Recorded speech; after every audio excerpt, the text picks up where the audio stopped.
দাবি মানার আশ্বাসে জগন্নাথ শিক্ষার্থীদের আন্দোলন প্রত্যাহার, অস্থায়ী হল নির্মাণ পরিচালন, বাজেট বাড়ানো সহ নানা পদক্ষেপের ঘোষণা। গুজব ও ধর্মীয় উস্কানির বিরুদ্ধে কার্যকর ব্যবস্থা নেওয়ার তাগিদ, নারীর প্রতি মৈত্রী যাত্রা কর্মসূচিতে সহিংসতা ও বৈষম্য রুখে দেওয়ার ঘোষণা।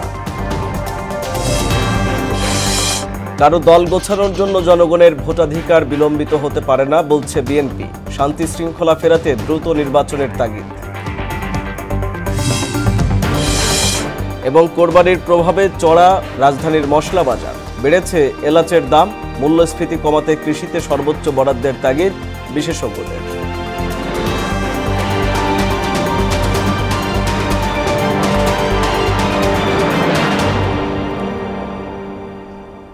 আসসালামু আলাইকুম, সবাইকে মোহনা সংবাদে স্বাগত। শুনছিলেন শিরোনাম, সঙ্গে আছি আমি আরিফুল ইসলাম। এবার পুরো খবর। দাবি মানার আশ্বাসে আন্দোলন প্রত্যাহার করলেন জগন্নাথ বিশ্ববিদ্যালয়ের শিক্ষার্থীরা। এর আগে গণ অনশন ভাঙেন তারা। জগন্নাথ বিশ্ববিদ্যালয়ের শিক্ষার্থীদের দাবির পরিপ্রেক্ষিতে তিনটি বিষয় স্পষ্ট করেছে সরকার। কাকরাইলের অবস্থানরত শিক্ষার্থীদের কাছে এসে বিশ্ববিদ্যালয়টির উপাচার্য অধ্যাপক মোহাম্মদ রেজাউল করিম বলেন, সরকারের পক্ষ থেকে বিশ্ববিদ্যালয় পরিচালন বাজেট বৃদ্ধির সিদ্ধান্ত নেওয়া হয়েছে। আবাসন সংকট নিরসনে দ্রুত অস্থায়ীভাবে স্থাপনা নির্মাণ করা হবে। দ্বিতীয় ক্যাম্পাস নির্মাণের কাজ ইতিমধ্যে শুরু হয়ে গেছে। এ সময় উপস্থিত ছিলেন UGC chairman S M. Faiz Ahmed. পরে অনশনকারী শিক্ষার্থীদের পানি পান করান তিনি। জগন্নাথ বিশ্ববিদ্যালয়ের শিক্ষার্থীদের আন্দোলন প্রত্যাহার সহ সার্বিক বিষয়ে জানাতে কাকরাইল থেকে যুক্ত হচ্ছেন সহকর্মী মুনতাসির মামুন। মুনতাসির, জগন্নাথ শিক্ষার্থীদের দাবির বিষয়ে সরকার বা ইউজিসির পক্ষ থেকে কি আশ্বাস মিলেছে, সেখানকার সবশেষ পরিস্থিতি কি জানাবেন?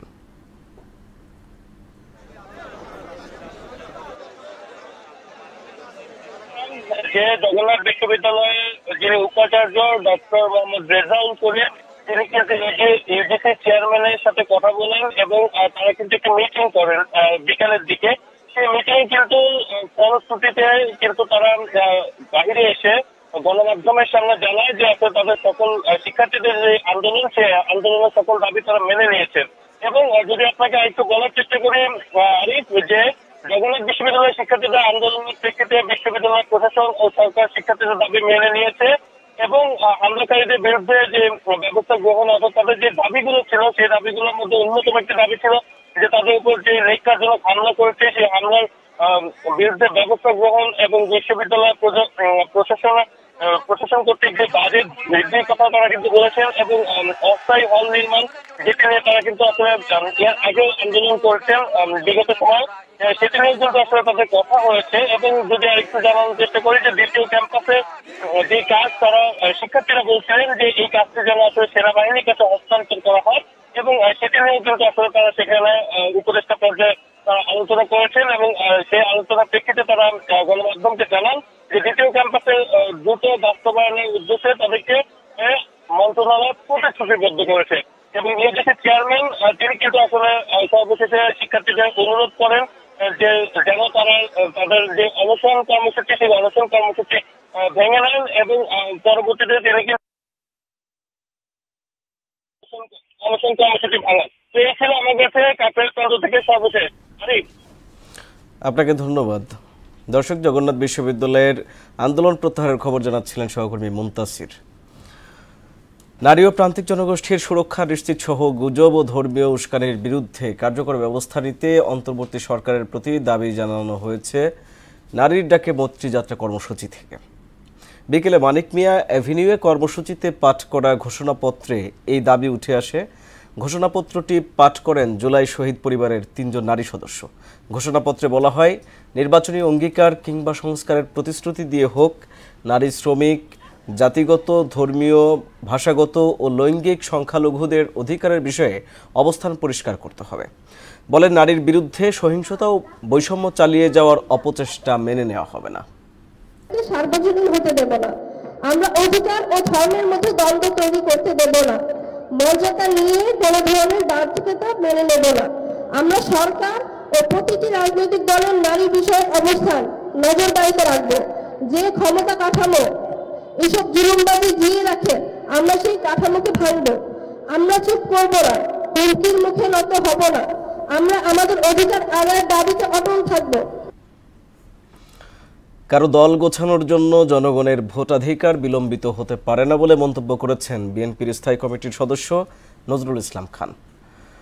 আর ক্ষমতার জন্য নয়, বরং একটি অবাধ ও সুষ্ঠু নির্বাচনের মাধ্যমে ভোটাধিকার ফিরিয়ে দেওয়ার জন্যই বিএনপি দ্রুত নির্বাচন চাই বলে জানালেন দলের চেয়ারপারসনের উপদেষ্টা জয়নুল আবদিন ফারুক।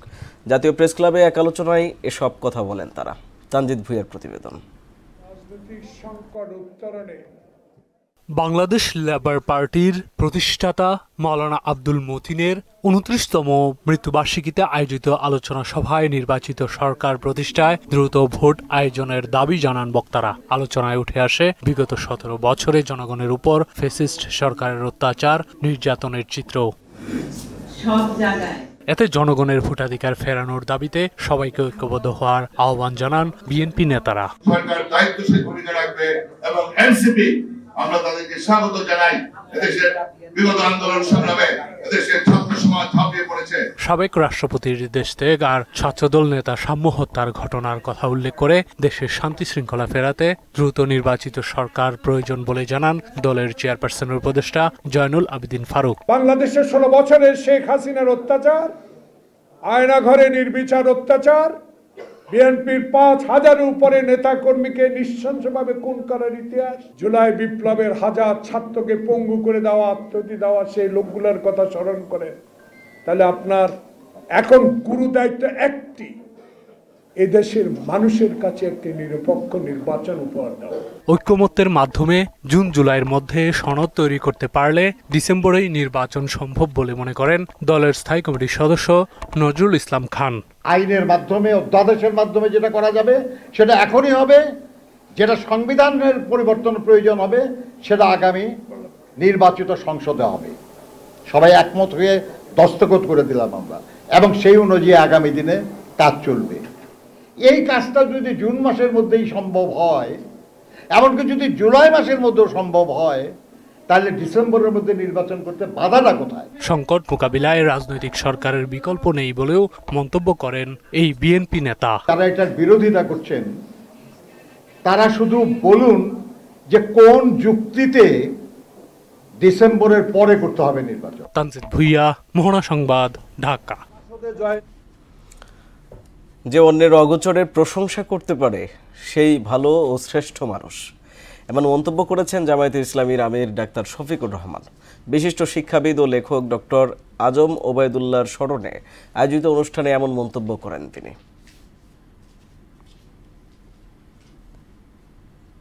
প্রয়োজন হতো বলতাম যে আগামী অমুক তারিখে আপনাকে অমুক দেশে এতটুকুন সময়ের জন্য যেতে হবে, কখনো একটিবারের জন্য বলেন আমার তো অন্য একটা অ্যাসাইনমেন্ট আছে।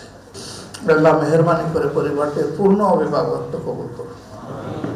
ভাইকে যেন আল্লাহ তাআলা জান্নাতের আ'লা দরজা দান করেন।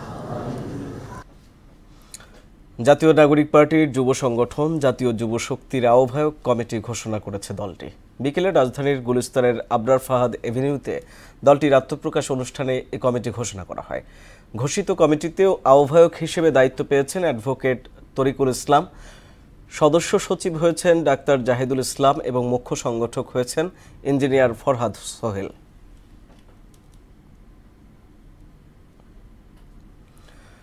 ঈদুল আজহা সামনে রেখে আজ থেকে শুরু হয়েছে দূরপাল্লার বাসের অগ্রিম টিকিট বিক্রি। বাস মালিকদের সংগঠন বাস ট্র্যাক ওনার্স অ্যাসোসিয়েশনের সিদ্ধান্ত অনুযায়ী ২৯ মে ও পরবর্তী দিনের টিকিট সংগ্রহ করা যাচ্ছে আজ থেকে। বাসের টিকিট অনলাইন ও সরাসরি কাউন্টার দুভাবেই কেনা যাবে। ভোর ৬টা থেকে বিকাল ৫টা পর্যন্ত চলবে এই অগ্রিম টিকিট বিক্রি।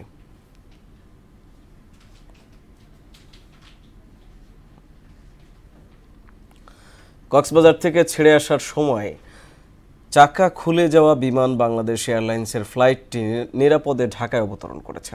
বিমানটিতে শিশুসহ মোট ৭১ জন যাত্রী ছিল। উড্ডয়নের ১ ঘন্টা পর ঢাকায় জরুরি অবতরণ করে বিমানটি।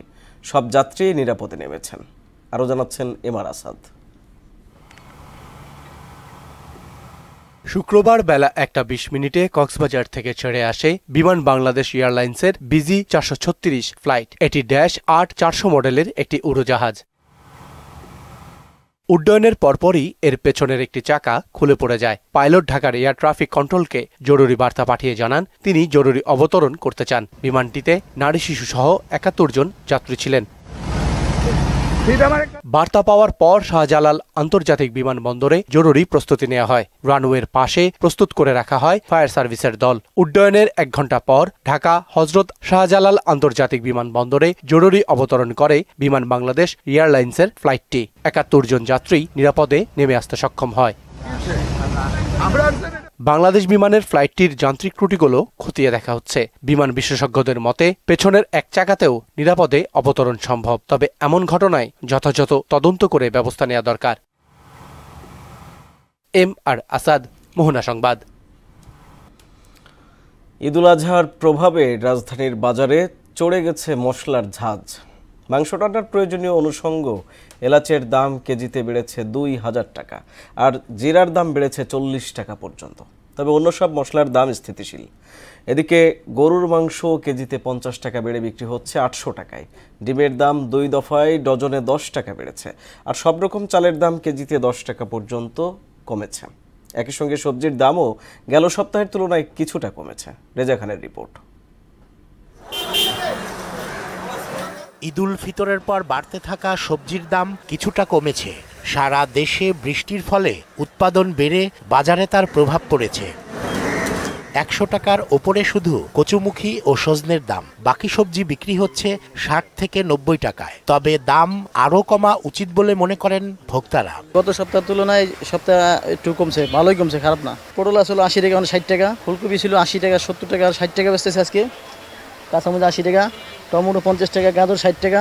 আগে থেকে একটু কমছে সবজির বাজার। এখনো আগের তুলনায় কমার দিকে মনে করছি না আমি। কোরবানির আগে চাহিদা কমলেও গরুর মাংসের দাম কেজিতে ৫০ টাকা বেড়ে ৮০০ টাকায় বিক্রি হচ্ছে।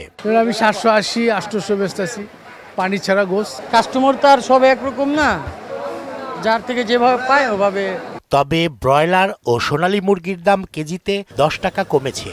অন্যদিকে দেশি মুরগি কেজিতে ৪০ টাকা পর্যন্ত বেড়েছে। সোনালী কেজি ১০ টাকাও কমছে, ব্রয়লারও কমছে ১০ টাকা কেজি। দেশি এখন ৬২০ টাকা, ৩০ টাকা কিনা, ৬৫০ বেশি। ২ দফায় ডজনে ১০ টাকা বেড়ে ডিমের ডজন বিক্রি হচ্ছে ১৩৫ টাকায়। ১০ টাকা বাড়ছে, ৫ টাকা ৫ টাকা করে বাড়ছে, একসাথে ১০ টাকা বাড়ে না। এদিকে কোরবানি সামনে রেখে বরাবরের মতো ঊর্ধ্বমুখী মশলার বাজার। এরই মধ্যে এলাচের দাম কেজিতে বেড়েছে ২,০০০ টাকা পর্যন্ত। জিরা ও গোলমরিচের দাম কেজিতে ২০ থেকে ৪০ টাকা বেড়েছে। এলাচে প্রায় কেজিতে ২,০০০ টাকার মতো বাড়ছে, ২,০১৫ এরকম বাড়ছে কেজি প্রতি। কেজিতে ৬০০-৭০০ টাকা করে বাড়ছে এলাচের দাম। ২,০০০ টাকা বাড়ছিল সবুজটা, এটা আরো বিগ সাইজ। ওটা ছিল আপনার ৪,০০০, ওটা হচ্ছে ৬,০০০। তবে আঠাশ, মিনিকেট ও বাসমতি চালের দাম কেজিতে কমেছে ১০ টাকা পর্যন্ত। মিনিকেট কমছে প্রায় ১০ টাকা, ৮ টাকা। বাসমতি ৬০ টাকা, ৮ টাকা কমছে। অনেকটাই অপরিবর্তিত রয়েছে মাছের বাজার। তবে বড় ইলিশ কেজিতে ৬০০ টাকা কমে ২,০০০ টাকায় বিক্রি হচ্ছে। রেজা খান, মোহনা সংবাদ, ঢাকা। ফড়িয়া ব্যবসায়ী ও সিন্ডিকেটের কারণে মাঠ থেকে শুরু করে বাজার সবখানেই ঠকছে কৃষক। আবার কৃষিকে অর্থনীতির মূল চাবিকাঠি মনে করা হলেও বাজেটে বরাবরই উপেক্ষিত হয়েছে খাতটি। সব মিলিয়ে মাথার ঘাম পায়ে ফেলে যারা খাদ্য যোগান দিচ্ছে তারা আগ্রহ হারাচ্ছে উৎপাদনে। বিশেষজ্ঞরা বলছেন, মূল্যস্ফীতি কমাতে অর্থনীতির চাবিকাঠি কৃষিতে সর্বোচ্চ বাজেট বরাদ্দ রাখার বিকল্প নেই। কৃষি বাজেট নিয়ে শিহাবুদ্দিনের ক্যামেরায় উষা ফেরদৌসের ৩ পর্ব ধারাবাহিক প্রতিবেদনের প্রথম কিস্তি আজ। ২০১১-১২ অর্থবছরের বাজেটে কৃষি খাতে বরাদ্দ ছিল মাত্র ১০.৬৫%। ২০২৪-২৫ অর্থবছরের বাজেটে তা নেমে আসে ৫.৯৪%। একইভাবে কৃষি ভর্তুকির হিস্যা নেমে আসে ৬.৪ থেকে ২.১৬, অর্থাৎ যে হারে বাজেট বেড়েছে সে তুলনায় কৃষিতে বরাদ্দ ও ভর্তুকির হার একেবারেই নগণ্য। এতে বরাবরই ক্ষতিগ্রস্ত হয়েছে কৃষি ও কৃষক।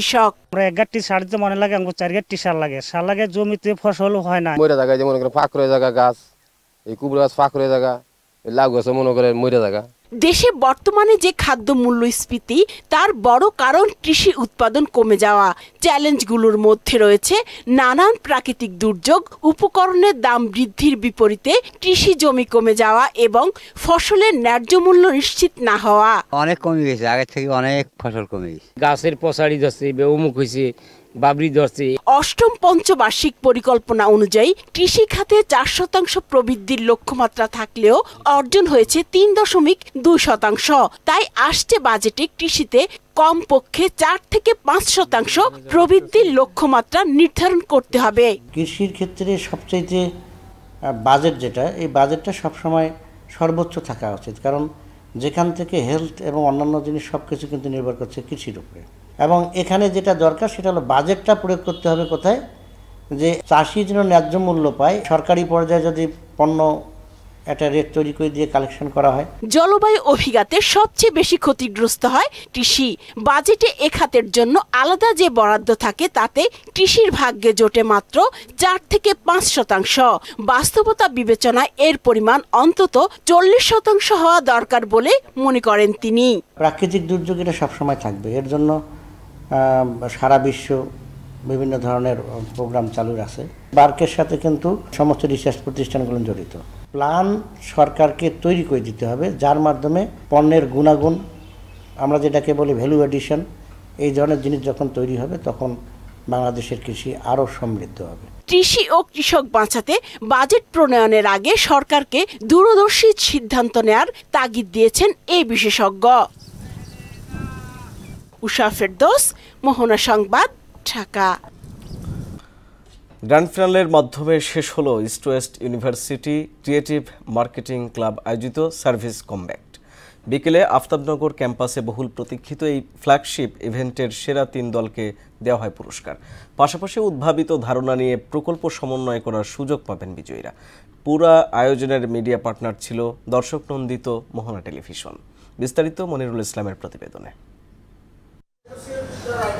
মোবাইলে ডাটা নেই তাই বলে কি অনলাইন রাইড শেয়ারিং মিস হয়ে যাবে? কখনোই না। আবার অ্যাপ ছাড়া কেউ রাইড শেয়ার করতে পারবেন না। প্রয়োজন হলে যাত্রীরা তার পছন্দ মাফিক রাইডারের কাছ থেকে শেয়ারিং এর সুযোগ পাবেন। এমন সব দুর্দান্ত আইডিয়া উঠে আসে east West university creative marketing ক্লাবের ফ্ল্যাগশিপ ইভেন্ট সার্ভিস কমব্যাক্টে।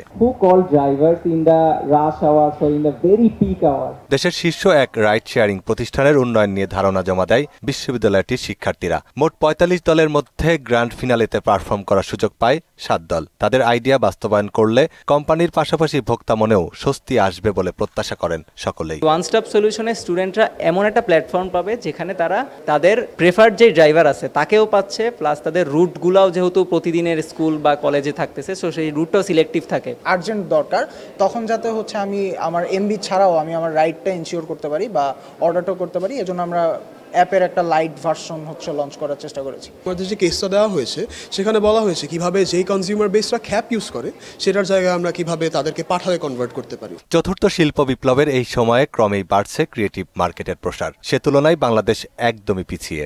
আর এই শূন্যতা কাটাতেই দেশের তরুণদের চিন্তার প্রাতিষ্ঠানিক রূপ দিতেই এমন আয়োজন।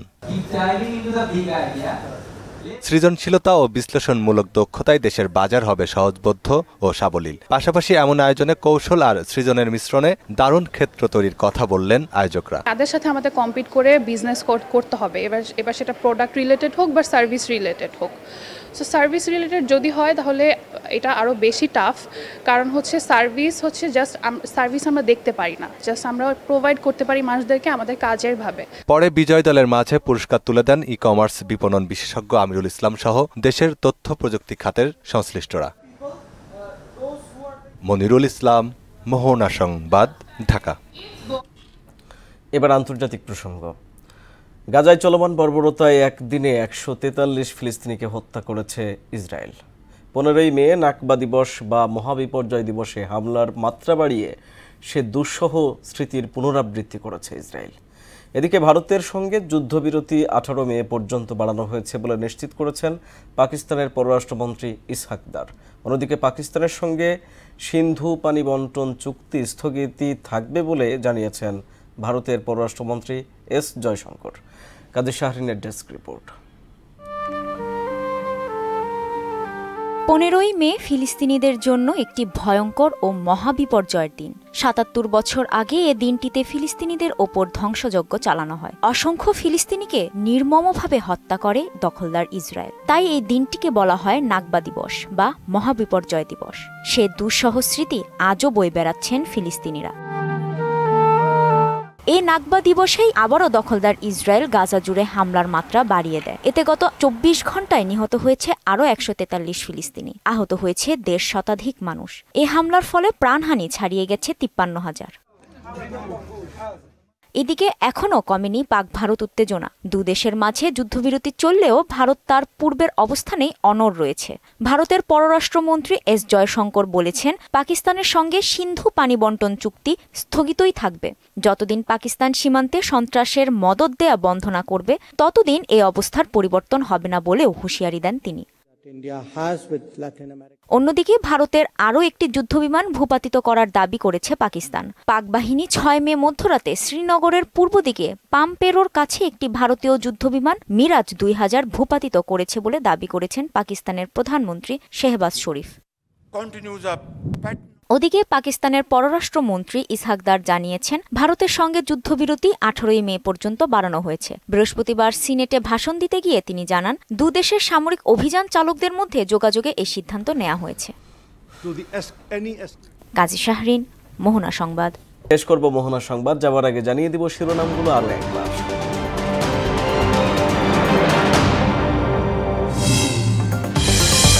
দাবি মানার আশ্বাসে জগন্নাথ শিক্ষার্থীদের আন্দোলন প্রত্যাহার, অস্থায়ী হল নির্মাণ পরিচালন বাজেট বাড়ানো সহ নানা পদক্ষেপের ঘোষণা।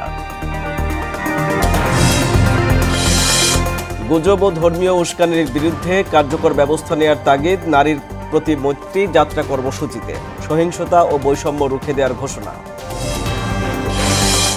কারো দল গোছানোর জন্য জনগণের ভোটাধিকার বিলম্বিত হতে পারে না বলছে বিএনপি, শান্তি শৃঙ্খলা ফেরাতে দ্রুত নির্বাচনের তাগিদ।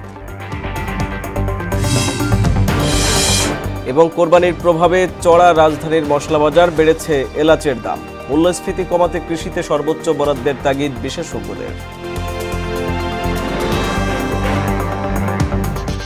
এই ছিল মোহনা সংবাদে। পরবর্তী সংবাদ রাত 12:30টায়। মোহনার সবশেষ খবর জানতে ভিজিট করুন www.mohana.tv।